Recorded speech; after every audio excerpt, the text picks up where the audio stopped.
এখন আমি দেখাবো কিভাবে পাথ অ্যারে ইউজ করতে হয়। তো এটা দেখানোর জন্য প্রথমে আমি যে কোনো একটা অবজেক্ট ক্রিয়েট করলাম। যেমন একটা ছোট্ট একটা সার্কেল নিলাম। এটা হচ্ছে আমার অবজেক্ট। এটাকে আমি একটা নির্দিষ্ট পাথ ব্যবহার করে ঘোরাবো, বা সেই পাথে আমি একটা প্যাটার্ন ক্রিয়েট করব। আমি একটা র্যান্ডম একটা পাথ আঁকলাম লাইন দিয়ে।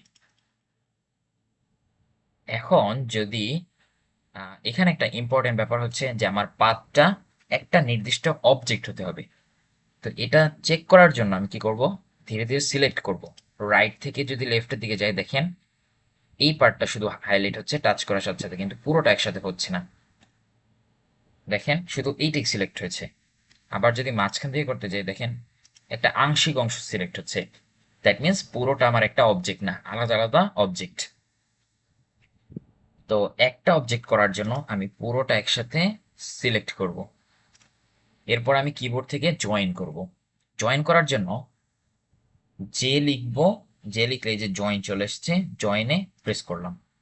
এখন আমি যদি সিলেক্ট করি টেস্ট করার জন্য, দেখেন এই যে টাচ করলে পুরোটা সিলেক্ট হয়ে যাচ্ছে। দ্যাট মিনস একটা অবজেক্ট হয়েছে। এটা হচ্ছে আমার পাথটা। এখন যদি আমি পাথ অ্যারে দিয়ে এটা পুরোটাই লাইনটা করতে যাই, তাহলে আগে যে অবজেক্টটাকে চাচ্ছি সেটাকে এই পাথের মধ্যে বসাবো, যে কোনো একটা পয়েন্টে। যেমন এন পয়েন্টে বসালাম। এখন এইটাকে সিলেক্ট করে আমি কিবোর্ড থেকে অ্যারে লিখব। অ্যারে লিখে প্রেস করব। এরপরে এই যে পাথ অ্যারে আছে এখানে প্রেস করব। দেন আমি পাথটা সিলেক্ট করব যে কোন পাথটাতে ঘুরবে। এই পাথটা দেখেন টাচ করার সাথে সাথে পুরোটা হাইলাইট হচ্ছে। দেন প্রেস করে দেব। দেখেন পুরোটা চলে এসেছে। এইখান থেকে আমি আইটেমগুলো যে কয়টা যাচ্ছি বা ডিস্টেন্সটা করতে পারি মেনটেন, এখান থেকে চেঞ্জ করে আবার এই তীরটাকে কম বেশি করেও আমি এটা করতে পারি। সো এটা হচ্ছে আমার পাথ অ্যারে।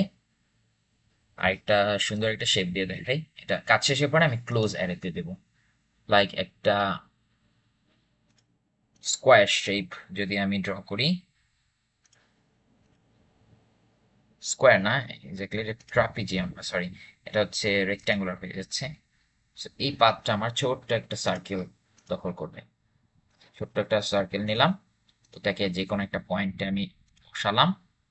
এবার অ্যারে লিখবো। অ্যারে লিখে আমি পাথে প্রেস করব। আচ্ছা, এই পাথটা পুরোটা একটা অবজেক্ট করা হয়নি। So, আমি এটা করার জন্য জয়েন দিলাম।